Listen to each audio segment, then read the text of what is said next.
We've been working in the Naked Village or Madame Bouger for about 5 years.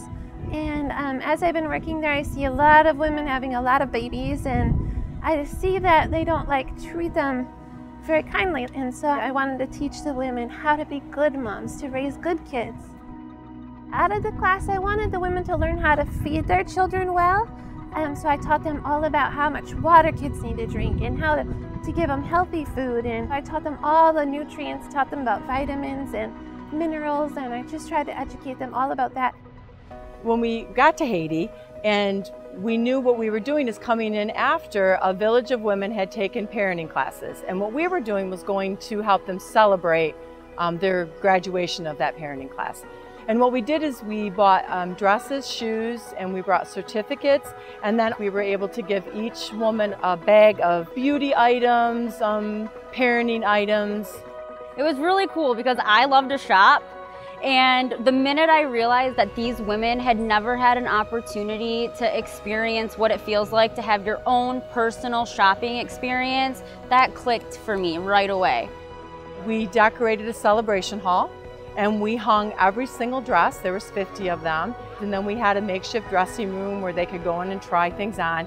And what I noticed is from the time that they went and took their dress and picked out their shoes and went into the dressing room, they were totally transformed when they came out. They were happy and vibrant and smile. It was the first time I saw any of them smile when they stepped out of the dressing room.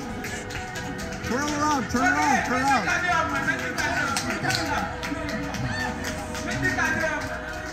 We just really wanted to show them that if you raise a happy, healthy child, what that looks like when they're all grown up.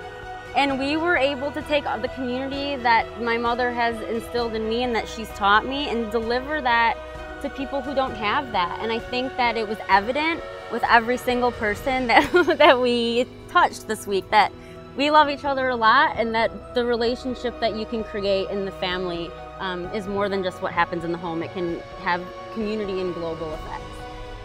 Bonjour. My name is Dawn. No, you said Dawn. This is my daughter, Emily.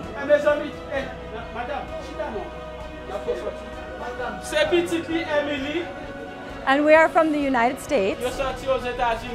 And we want you to know that there are many, many women in the United States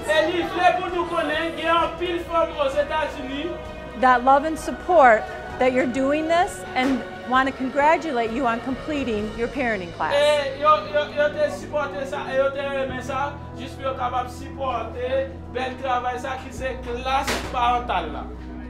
The satisfaction and the gratification that we get in the States from accomplishing something and finishing something is something that these women have never experienced. So being able to celebrate them and celebrate their accomplishments with their parenting skills and their parenting class, and then to see that change inside and out, was what we came to do, and we definitely accomplished it.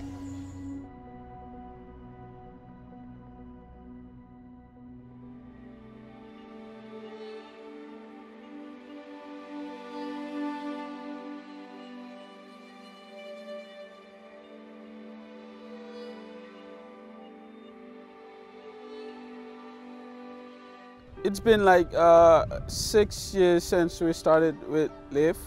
LIVE is a non-profit organization. What we do, we go on and go to the poorest place in Haiti. We help kids with education, and we feed them, and we give them shoes, clothes. And like you guys send some stuff, Dyson Corporation send some stuff, some games for the kids. It's amazing. Yo content, yo joué en pile, yo passé un bon moment. Au contraire, si yo était capable de venir chaque mois, il était très bon. Écoute, si yo t'a gagné plus jouet pour yo jouer, et yo t'a passé un bon moment parce que là yo ensemble avec yo bien. Dice Corporation provided several games to the kids. We had soccer balls, we had Legos, cornhole, we had school supplies that were donated as well.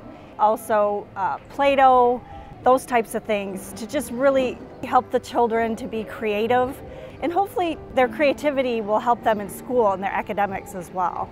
Nous avons besoin, et nous pas vraiment quelqu'un qui a aidé nous. Et si moun yo besoin manger, en pile manger pour yo manger, jouer, et pour yo capable gagner une meilleure vie. Alors, des corporations s'ils continuent d'aider nous, là vraiment bon pour nous. When you go to villages, you see kids eating papers that maybe their parents, it's not easy to find jobs, you know, and it's hard for them to purchase food. And a lot of them cannot afford to go to school also, and they don't really have treated water. That's all the challenges that we face as we try to help these kids. I knew this was an orphanage, so I didn't know what to expect. But as soon as I walked in, I realized there was a lot of love there.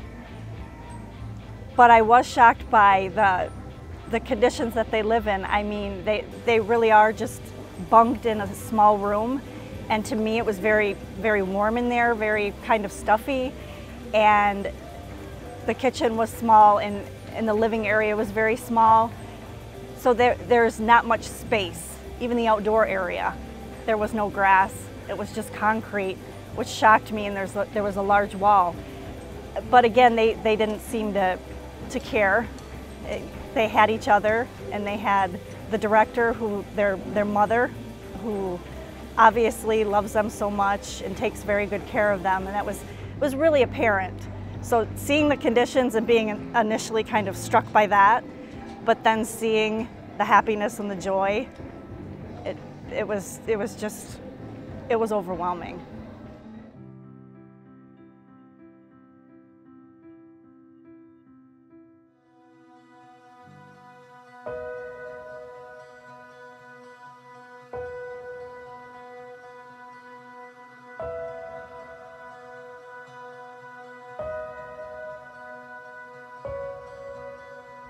My third graders at Central Elementary School in Owosso, Michigan take part in what we call the Kindness Project, and they help spread kindness across the globe every year. They spent a large part of our school year collecting junk out of their junk drawers. We filled bags with pencils, crayons, markers, erasers, and I think a couple of sharpeners. We packed them up into little school kits for the students here at Tent City Lift School. Our purpose is to raise the kids, because in Haiti so many people despise the kids. While we work in several villages, so we see the kids, some of them doesn't go to school. It's very difficult sometimes. The parent doesn't have nothing to give them. So we thank you so much, Sister Morgan and brothers, friends, for the support that God used you to bring in Haiti to help the Lift Ministry. My name is Mrs. Friend. Mrs. Friend. Mrs. Friend. And I teach third grade in the United States. Grade 3 teacher.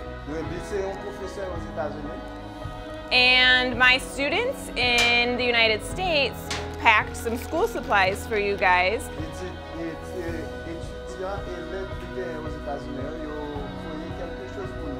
Because we are on a mission to help spread kindness across the globe.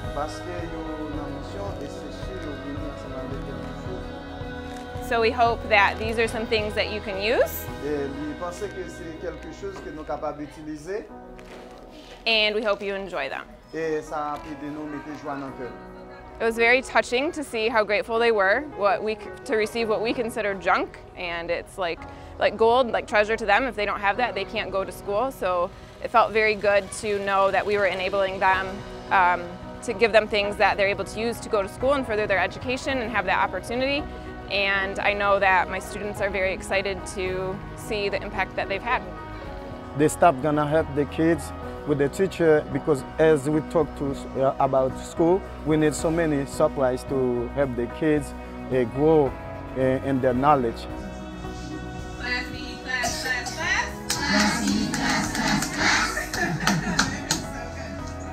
Some days I think I have it hard, and I might not always have everything I need, but going into this classroom in this school, I hope that I never take anything for granted in my classroom again. I give all of the teachers here a lot of credit to see how little they have and how well they do their job and how much the students respect them, and you can tell that they definitely value their education.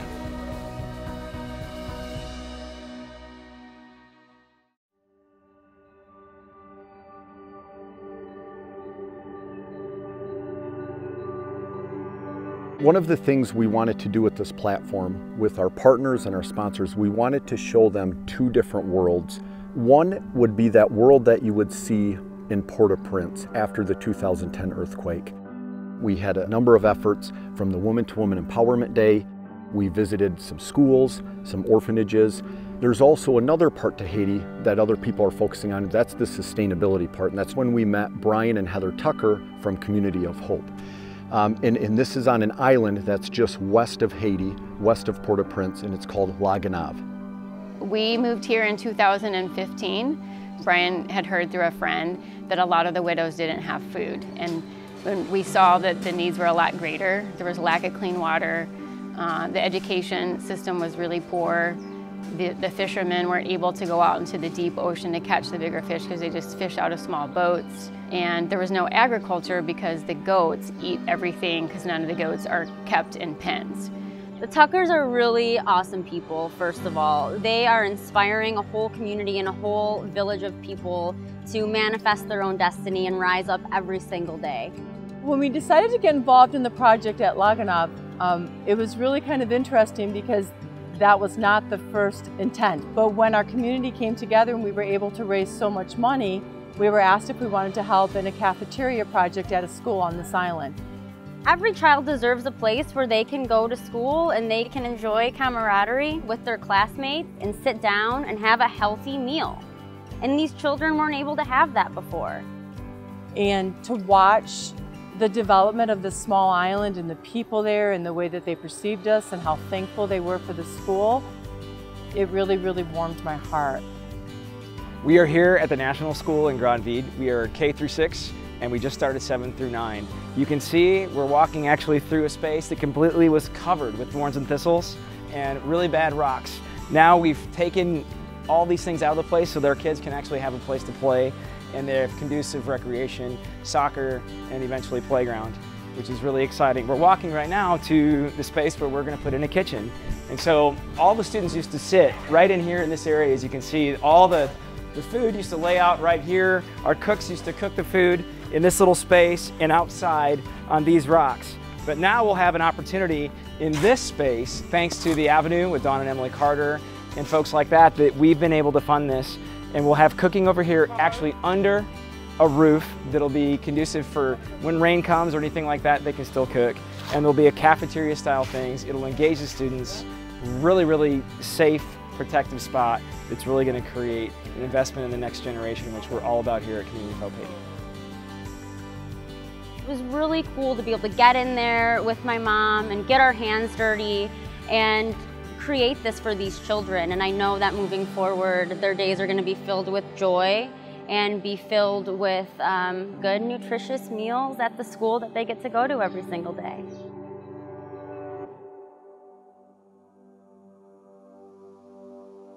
When we got the call to do this, we knew it was meant for us.